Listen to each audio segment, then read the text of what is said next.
The road stretched out like a black ribbon under the starless sky. Jack Riggs, a seasoned trucker with 20 years under his belt, adjusted his cap and tightened his grip on the wheel of his 18-wheeler. The CB radio crackled with static, and a familiar voice came through. "Big Rig Jack, you out there?" It was Lou, another long hauler. Jack reached for the mic. "Loud and clear, Lou. What's up? Just a heads up, buddy. They say Route 47's cursed tonight. Some truckers have been hearing weird things." Jack chuckled, his laughter low and gravelly. "Weird things? Like what? Banshees?" Lou hesitated. "Not banshees, Jack. Voices, whispers. And there's been talk of missing rigs." "Missing rigs?" Jack repeated, smirking. "Come on, Lou. You're not buying into campfire tales, are you?" "Just be careful, Jack. You're running that stretch solo after all." The static buzzed again, and Lou's voice was gone. Jack set the mic down and focused on the road ahead. Route 47 wasn't his favorite highway. It was desolate and poorly lit, flanked by dense woods on either side. Tonight, though, the air felt heavier, as if the atmosphere itself was warning him to turn back. But Jack wasn't one to spook easily. The first hour passed uneventfully, with nothing but the hum of the engine and the rhythmic whine of tires on asphalt. Then, as he crested a hill, the radio sprang to life again. "Help me!" Jack's brows furrowed. He grabbed the mic. "Who's this?" "Lou, is that you?" Silence. He shrugged it off, figuring it was just CB interference. But a few minutes later, it came again.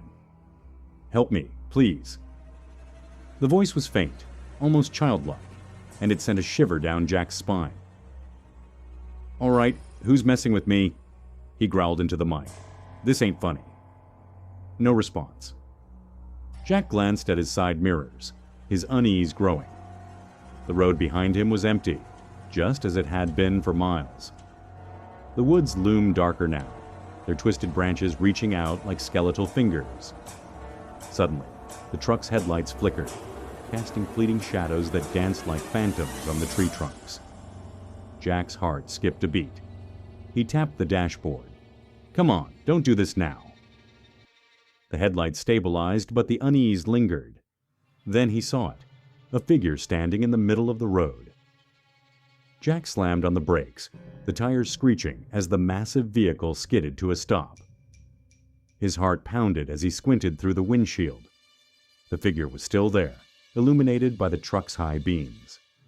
It was a woman dressed in tattered clothes, her long dark hair hanging over her face. She didn't move. Jack grabbed his flashlight and stepped out of the cab, his boots crunching on the gravel shoulder. "Ma'am, you okay?" The woman didn't respond. "Look, you shouldn't be out here. It's dangerous." He took a cautious step closer, and that's when he noticed it. Her feet weren't touching the ground. Jack froze. His breath caught in his throat as the woman's head tilted unnaturally to the side, revealing empty eye sockets. "Help me," she whispered, her voice echoing in the still night air.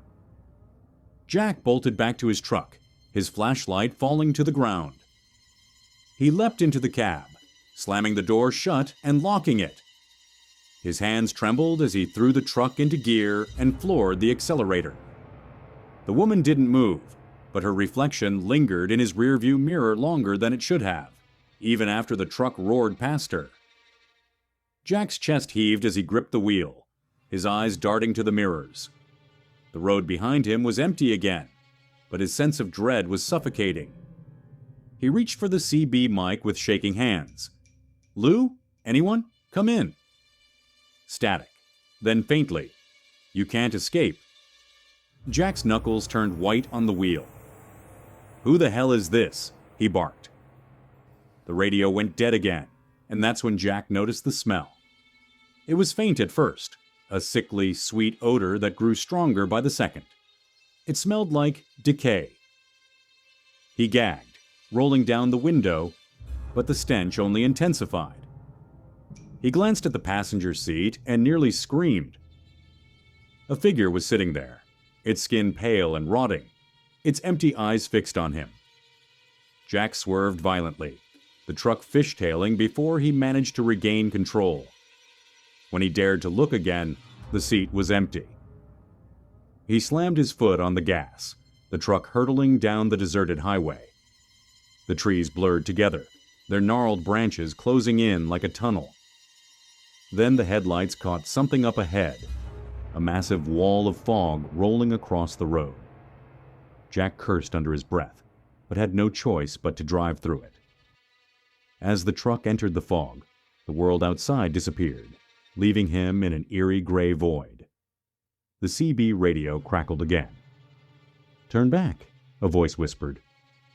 Jack ignored it, his pulse hammering in his ears. The fog began to thin, and Jack's relief was short-lived. The road ahead was different, worn and cracked, with weeds sprouting through the asphalt. It looked like it hadn't been used in decades. His GPS blinked, the screen flashing, "No signal." "What the hell?" Jack muttered.